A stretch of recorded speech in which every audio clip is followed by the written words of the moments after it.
pagi anak-anak.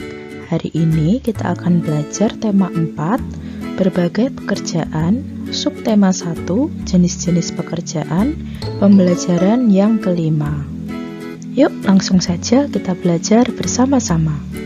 Yang pertama kita akan belajar IPS tentang pekerjaan dan kegiatan ekonomi di lingkungan sekitar. Kegiatan ekonomi adalah kegiatan yang dilakukan oleh manusia untuk memenuhi kebutuhan hidupnya. Nah, kegiatan ekonomi itu terbagi menjadi 3 bagian. Ada produksi, ada distribusi, dan juga ada konsumsi. Nah, contoh dari proses produksi, di sini ada gambar motor yang sedang dirakit di pabrik.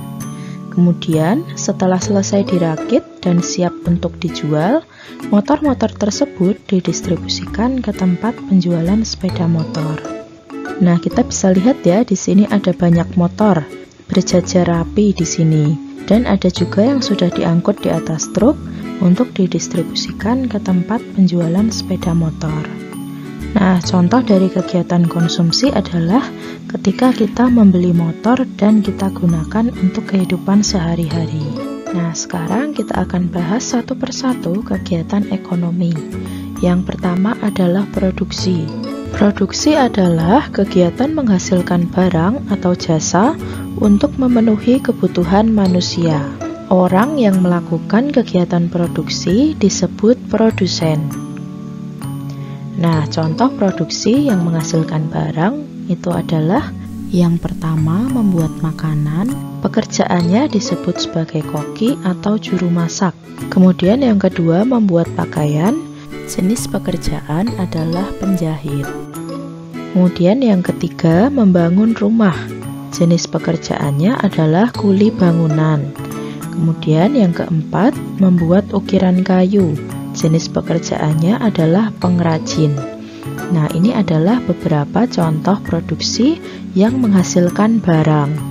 Nah, sekarang contoh produksi yang menghasilkan jasa.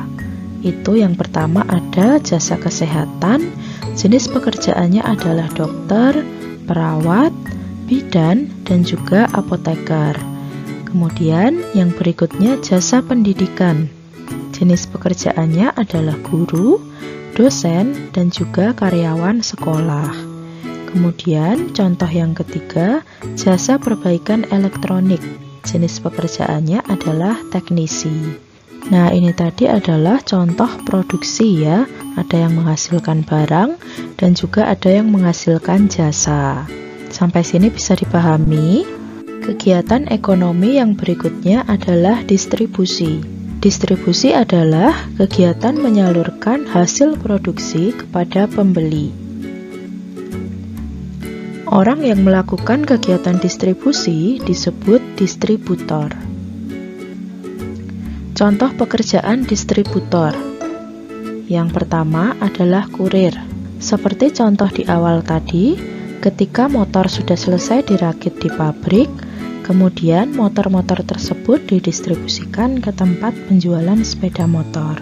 Nah, orang yang mengendarai truk untuk proses penyaluran distribusi motor tersebut disebut sebagai kurir. Kemudian contoh pekerjaan distributor yang kedua adalah marketing. Marketing ini adalah orang atau tim yang bertugas untuk membuat strategi atau perencanaan untuk membuat pembeli tertarik membeli suatu produk. Kemudian, contoh pekerjaan distributor yang ketiga adalah sales. Sales itu orang yang bertugas untuk melayani pembeli. Sales itu bekerja langsung bertemu dengan pembeli, sedangkan marketing adalah orang yang bertugas di balik layar untuk mempersiapkan strategi penjualannya. Sampai sini bisa dipahami? Kegiatan ekonomi yang berikutnya adalah konsumsi. Konsumsi adalah kegiatan menggunakan barang atau jasa dari hasil produksi. Orang yang melakukan kegiatan konsumsi disebut konsumen. Sampai sini bisa dipahami? Nah, berikutnya kita akan belajar SPDP tentang jenis gambar bentuk. Gambar bentuk secara umum dibedakan menjadi 3 macam, yaitu kubistis, silindris, dan bebas. Gambar kubistis berbentuk seperti kubus, misalnya gambar meja, televisi, dan juga lemari. Berikutnya gambar silindris. Gambar silindris berbentuk elips seperti tabung atau silinder, misalnya gambar tabung gas dan juga botol minuman kaleng. Berikutnya gambar bebas. Gambar bebas bentuknya tidak beraturan, misalnya seperti gambar tumbuhan ataupun hewan. Berikutnya yang harus kita perhatikan dalam menggambar bentuk adalah model, perspektif, proporsi, komposisi, dan juga gelap terang. Yang pertama, model. Model adalah objek yang dijadikan acuan menggambar. Model dapat diamati secara langsung maupun dari gambar. Berikutnya, perspektif. Perspektif adalah penggambaran besar kecil gambar benda berdasarkan letaknya. Benda yang letaknya lebih dekat digambar lebih besar. Begitu juga sebaliknya, benda yang letaknya lebih jauh digambar lebih kecil. Kemudian berikutnya proporsi. Proporsi adalah keseimbangan ukuran antar bagian gambar.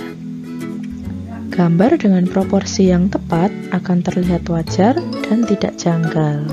Berikutnya komposisi. Komposisi adalah peletakan susunan gambar untuk memberi kesan seimbang dan menyatu. Berikutnya adalah gelap terang. Gelap terang adalah penggambaran efek terang di satu sisi dan gelap di sisi lain pada objek gambar. Gelap terang juga berhubungan dengan penggambaran bayangan yang dibentuk oleh objek gambar. Penentuan letak gelap terang ditentukan oleh arah cahaya. Nah, ini tadi adalah beberapa hal yang harus kita perhatikan dalam menggambar bentuk. Sampai sini bisa dipahami? Nah, untuk tugas hari ini, silahkan anak-anak pilih satu pekerjaan, kemudian gambarlah pekerjaan tersebut beserta kegiatan yang dilakukan. Contohnya seperti ini: kegiatan ekonomi, produksi jasa pendidikan, pekerjaan guru. Nah, jadi jika anak-anak ingin menggambar pekerjaan guru, silahkan digambar guru beserta aktivitas atau kegiatan yang dilakukannya, yaitu mengajar. Begitu ya anak-anak. Nah, demikianlah pembelajaran kita pada hari ini.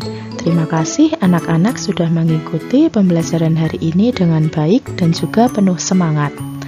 Oke, tetap jaga kesehatan ya, tetap semangat juga belajar di rumah. Sampai jumpa di pembelajaran berikutnya. Terima kasih.